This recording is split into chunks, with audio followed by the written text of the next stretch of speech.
The gospel lesson is from Luke 18, 1 through 8. That's on page 62 of your pew Bible if you need to reference. Luke 18, 1 through 8. Then Jesus told them a parable about their need to pray always and not to lose heart. He said, "In a certain city there was a judge who neither feared God nor had respect for people. In that city there was a widow who kept coming to him and saying, 'Grant me justice against my opponent.' For a while he refused, but later he said to himself, 'Though I have no fear of God and no respect for anyone, yet because this widow keeps bothering me, I'll grant her justice, so that she may not wear me out by continually coming.' The Lord said, 'Listen to what the unjust judge says. And will not God grant justice to his chosen ones who cry to him day and night? Will he delay long in helping them? I tell you, he will quickly grant justice to them. And yet, when the Son of Man comes, will he find faith on the earth?'" This is the word of the Lord. Thanks be to God.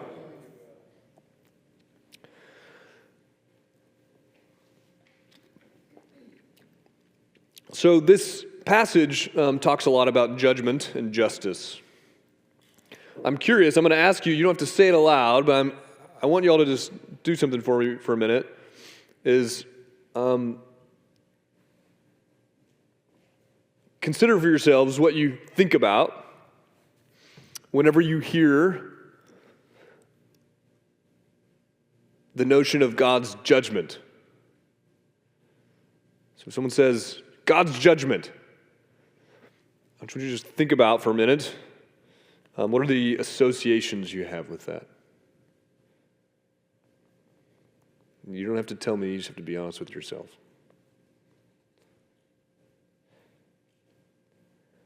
I suspect that a lot of you associate that with sort of possibly fear,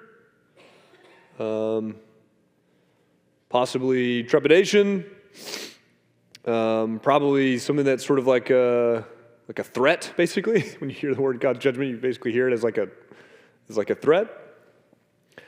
And you can tell me after if this was anybody's. You don't have to shout it out now. But I'm curious if anyone had thought about the notion of rejoicing. If when you hear the word God's judgment, you thought rejoicing or being glad or being joyful about that. Now, the reason I ask, first of all, I suspect possibly the number of people who did that was zero. I don't know. If you did, that'd be great. Well done. But possibly the number was zero. Number of people who thought about, I should rejoice at the thought of God's judgment. The interesting thing about that is that's actually the scriptural paradigm for it, is that we ought to rejoice at the notion of the divine judgment. It's actually just explicit. It's one of my favorite psalms. At one point, Meg had given me a very nicely calligraphied handwriting of this particular psalm and head and glass frame and everything. Unfortunately, my office is very messy, and I bumped it off and broke it. So now I still have the calligraphy, but the frame is broken. But it's the psalm. It's from Psalm 96. And listen, I'm only going to read a few verses of it. Actually, I'll read the first couple verses, and then I'll jump down to the part that I'm thinking about. This is Psalm 96. It says, "Oh, sing to Yahweh a new song. Sing to Yahweh, all the earth. Sing to Yahweh, bless his name. Tell of his salvation from day to day. Declare his glory among the nations, his marvelous works among all the peoples." Skipping down. "Let the heavens be glad, and let the earth rejoice. Let the sea roar and all that fills it. Let the field exult and everything in it. Then all the trees of the forest will sing for joy before the Lord, because he's coming to judge the earth. He'll judge the world with righteousness and the peoples with truth." All of heaven and earth are called to rejoice and clap their hands and get excited because the Lord is coming to judge the earth. Now, you have to imagine for yourselves, in what world would it make sense that you ought to rejoice with the onset of the divine judgment? It's not typically our associations. Often our association is reductively fear or trepidation or you're terrified. It sounds like a threat, right? Now, there's some of that. Obviously, my point isn't to say that, no, that there's nothing about that. I mean, clearly, I understand why some of those associations obtain. You get, like in Hebrews, for example, the notion that it's a terrifying thing to fall into the hands of the living God. Or Peter says, conduct your lives in fear because the one whom we call Father is also the one who will be our judge. So I understand the notion that to stand before God as him as judge and us as the judged, there's an aspect of that in which it's predominantly, it brings a bit of self-awareness. You think, oh yeah, Paul says I'm going to give my account of my life to God, and I have to be ready to give account of my life. Please, God, don't ask me about my average daily screen time. Every time that little notification comes up on the iPhone, I'm like, oh gosh, I'm going to give an account of my life. And I'm going to have to explain why I averaged 2.5 hours of screen time on, whatever. And I even just told a lie. It's not 2.5. It's way higher than that. Now I have to account for that. Why, though, does the psalmist say, rejoice, O earth, be glad, feel, oceans, clap your hands, sky, clap your hands, everyone get excited because the God is coming to judge the earth? I think it's the notion that there's a deep, deep, deep, deep awareness among all of us that the world is not as it ought to be.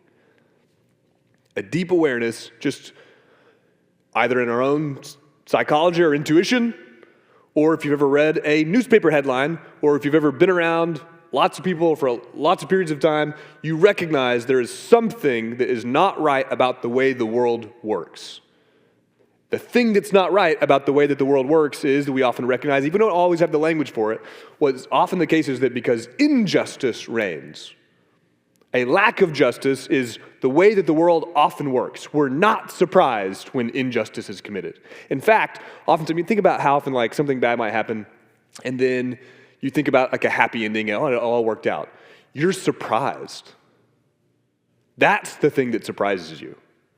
Or think about, anytime something annoying happens with a company. Imagine something in your house breaks and you have to call a repairman, and then the repairman comes over, and that repairman is really straightforward and honest and does great work, and it was way cheaper than you thought it would be.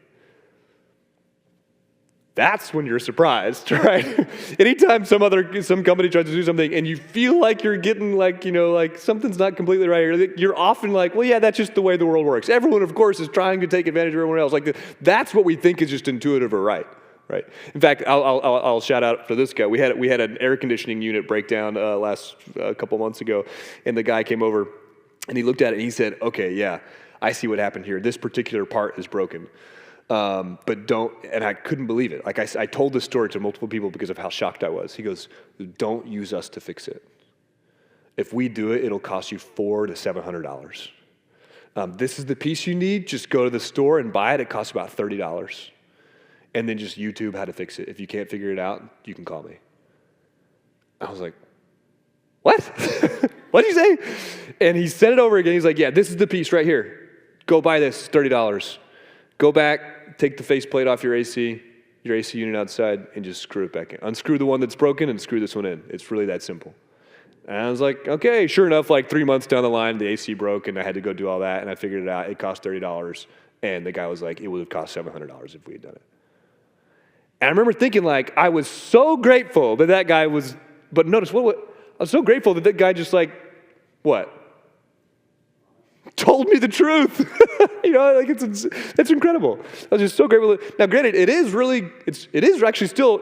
admirable, right? The fact that he could have just done something else, right? And it would have, cost a lot of money, and I would have just been I don't know.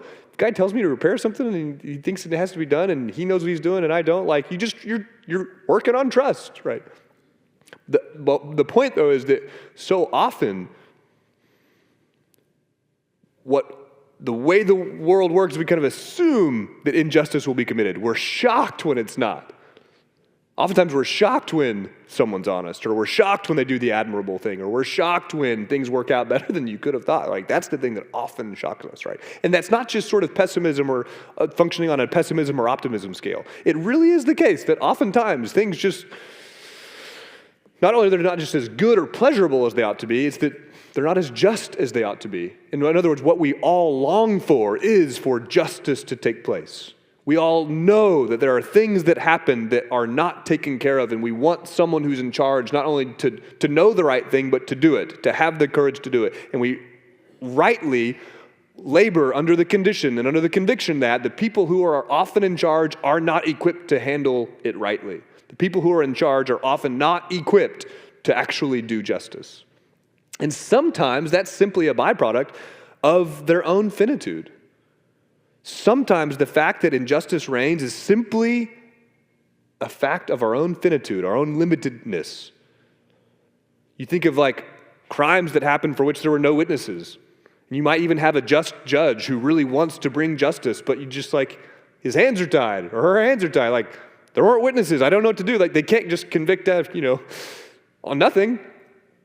And so even when you've got a just judge who wants to do justice, sometimes that person's hands are simply tied because you don't have what you need. You don't have the witnesses or you don't have the whatever. In other words, there the problem is justice might not obtain, not because the judge doesn't want to, but because the judge is quite limited. The judge is not omniscient. The human judge doesn't know everything, doesn't have access to all the information, doesn't have access to everyone's motives and all the information and all the data and all the vantage points.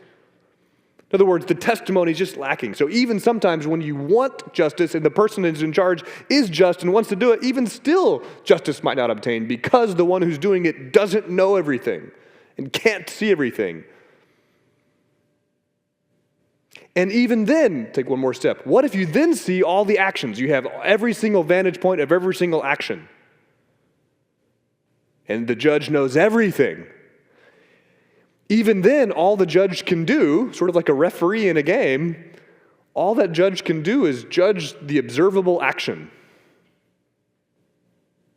The judge is not equipped to look into the motivation or intention behind the person's action.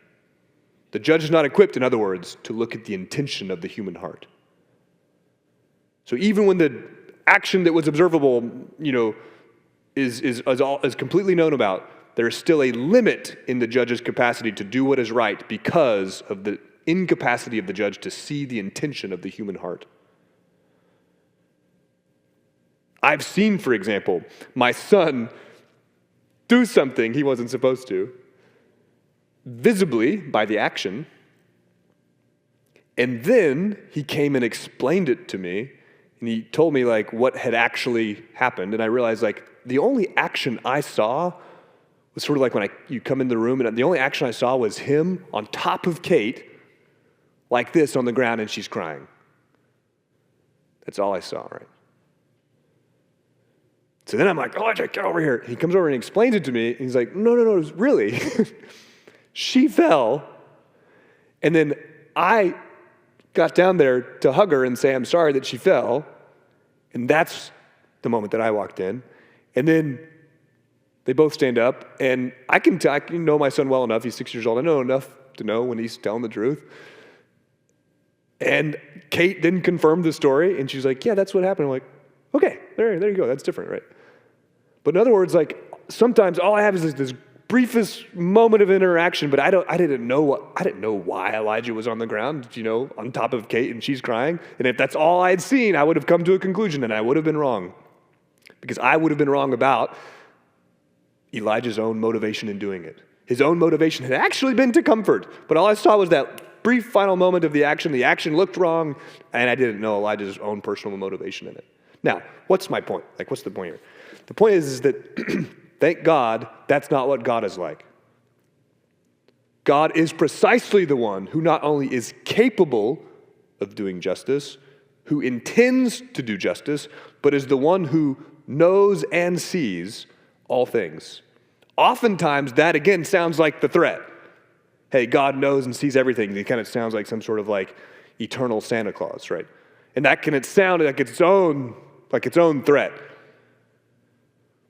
But think about it on the other hand. What if you were the person against whom the crime had been committed, whatever? What if you're the person against whom the injustice had been committed, and you want justice to take place, but there were, in the case of Cain and Abel, no witnesses?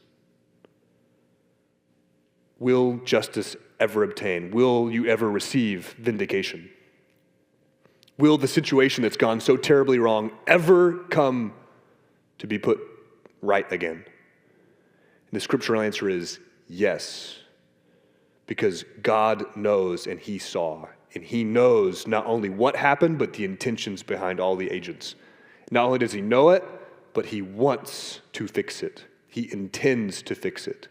And so when you see Psalm 96 saying, "Oh, heavens rejoice, oh, earth clap, trees bend down, and everyone sing for joy," because God is coming to judge the earth, it's because the earth is laboring under a terrible burden of an awareness of injustice everywhere. And so it cries out for God to do something about it. God, please put right the world you've made. God, please come execute the justice that we so badly need down here. And so, oh, heavens rejoice, oh, earth clap, because God, the righteous judge who can search human hearts, is in fact coming to judge the earth. Now, this goes to the parable. Look back at the parable in Luke 18, and we'll do 3 quick points about it. They even alliterate, because I've been told that I was supposed to use more alliteration. So here are the 3 points, right? Let's read Luke 18 again. It says, Jesus told him a parable about their need to pray always and not to lose heart. He said, in a certain city there was a judge. But this judge didn't fear God, and he didn't care about people. But in that city there was also a widow who kept coming to him saying, grant me justice. In other words, vindicate me, do justice on my behalf against my opponent.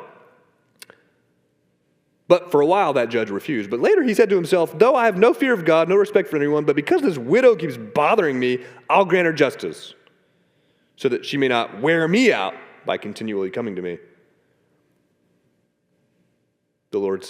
Jesus said, listen to what this unjust judge has just said.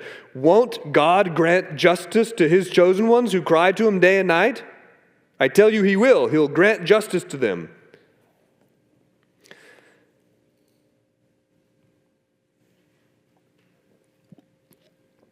This parable, then, is about at least two things that I'm going to accentuate. Both prayer, that's how it begins. Jesus told them this parable so that they might not grow weary in praying, and that they ought to pray at all times and not lose heart. But it's also about the assurance that God will bring justice. So the 3 points we'll talk about are proximity, persistence, and assurance, which is just the word assurance with the letter P in front of it, because I couldn't actually make them alliterate. So proximity and persistence, and then assurance. But you can say with the letter P in front if you want. Proximity. Look at the point of the parable. Is that he told them this parable so that they would recognize their need to pray always and not to lose heart. And what is it that this woman is praying for? She's crying out for. She's crying out for justice, that God would meet her need. And the way she does it, she keeps coming to the judge over and over and over again. She's approaching the judge over and over and over again. And in the particular parable, this is an unjust judge, and there's a widow in the city who's laboring under lots of oppression and injustice, and she keeps coming to the judge. And Jesus tells this parable about prayer, and then the first image he uses is one who keeps approaching the judge. So I think a part of his point is that in prayer, what we are doing is approaching God. And through this prayer and through this approach, we enjoy a proximity to God, a closeness to God. And often the difficulty for us is that we often don't feel it or sense it or know it or recognize it. And I understand that. This is the part that's always been the hardest for me, is to have any sort of sense or awareness of the proximity or presence of God. I can talk about it theologically. I can talk about the text to talk about it. I can even emphasize it for you here right now in this particular thing. But I just confess that it's the sort of thing that I often struggle with, either emotionally, spiritually, however you put it, is this sense of the proximity of God. And I know I'm not alone in that. I know lots of people have that sort of question or concern or fear or whatever, right? Just this sense that, am I really close to God? Is God really close to me? And so sometimes the best I can do is just labor with the conviction of it. That I just know that it's sort of theologically true, and so I act as if I believe it, right? And that oftentimes helps me. It helps me just to sometimes, C.S. Lewis says this sort of thing, that you often I'm now very, very, very much going to paraphrase him, but the idea that you ought to sort of just fake the actions or do the actions even when you don't feel like it, and then the doing of them will actually engender the feelings themselves. In other words, when you think about the example of love, I love my spouse, I love my wife, Meg, or I love my children, or I love my job, or I love whatever. But that doesn't necessarily mean that every time I say the word love that I'm talking about some sort of emotional feeling. In fact, oftentimes there's like something about my job that I don't want to do, but I do it anyway because, right, it's my job. Or like my friends, I love my friends. But that doesn't mean that every single time I'm with them, I'm like having this sort of emotional, spiritual high because I'm with them, right? Oftentimes it can be reverse. You might be sort of frustrated with a friend. And the goal actually there is, well, no, because you love your friend, you do the friendly action toward them anyway. And that itself can actually repair the feelings. And so, I remember both C.S. Lewis said it that way and Professor N.T. Wright said it that way, that oftentimes that the emotion of love can come after the action of loving someone.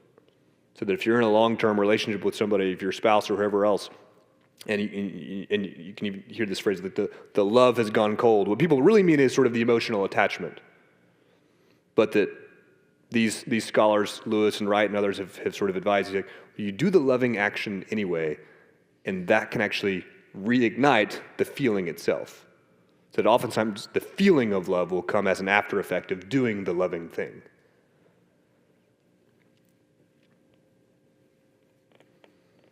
And so that's often how I think about it in terms of this proximity. There are passages that I know and love. In fact, we read one of them earlier, that when Jesus makes this promise is where 2 or more are gathered in my name, there I am with you. Oftentimes it's just simply a reflection on that text that makes me think about it deeply, which then sometimes will make me feel it differently. I think, okay, Christ says, he promises that he'll be in the midst of where 2 or more are gathered in his name.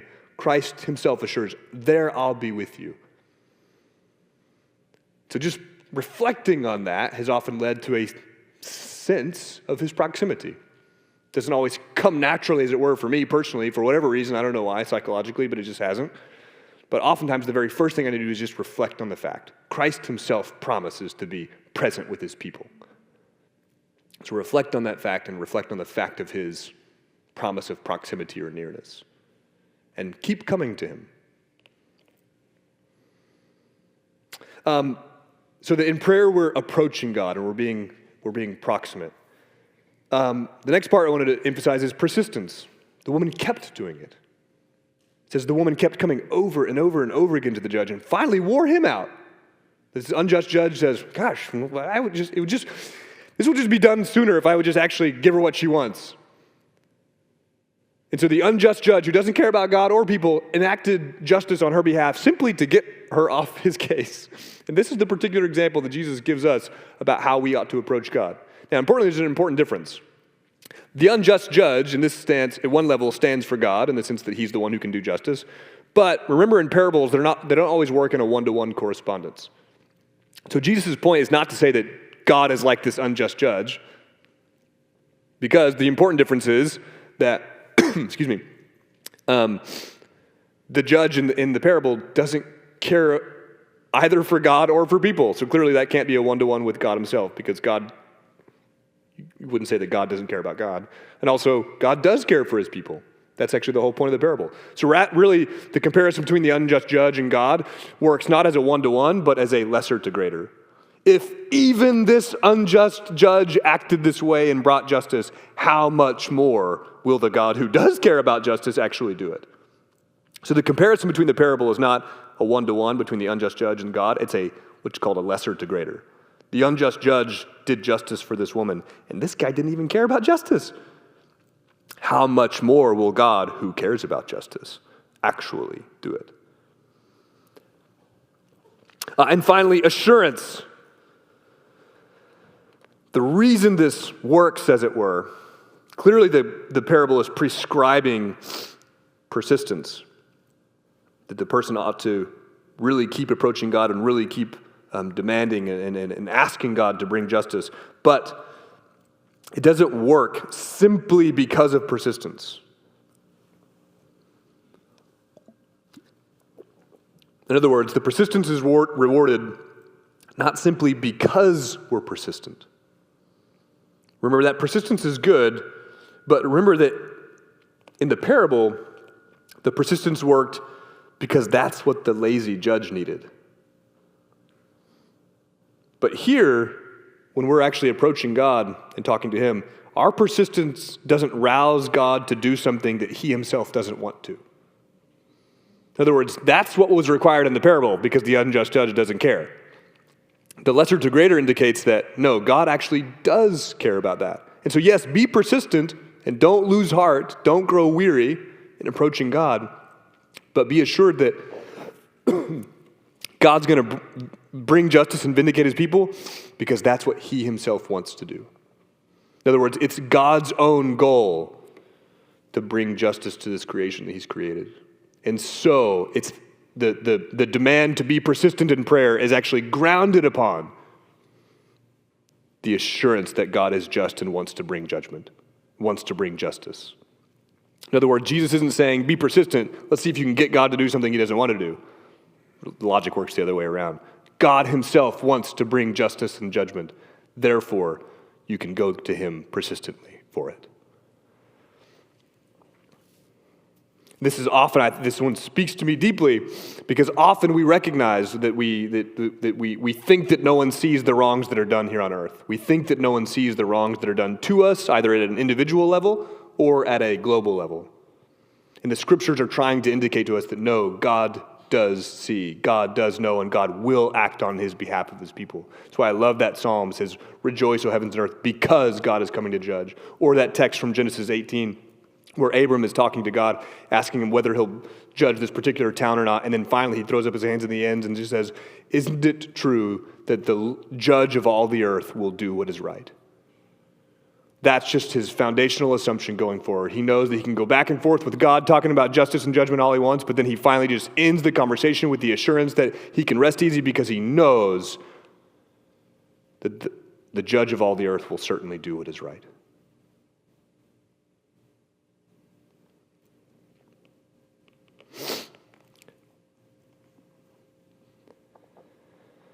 I think this parable then teaches us that we can be a people, we ought to be a people who both approach God with regularity, with an assurance of his proximity. We know he's really here in our midst and really listening to us, and so we ought to approach him persistently. We ought to approach him with the awareness that it's his own goal to be with us, not vice versa. We're not rousing him to do something that he doesn't want to do. And that we can live our lives in this world and consequently endure a degree of injustice, not because injustice is good, but because of our assurance that God will be the one to put it right. That will then help us contextualize the kind of injustice that we experience and participate in. Because we know that the one who created the world, the one who rescued the world, is also the one who will judge the world.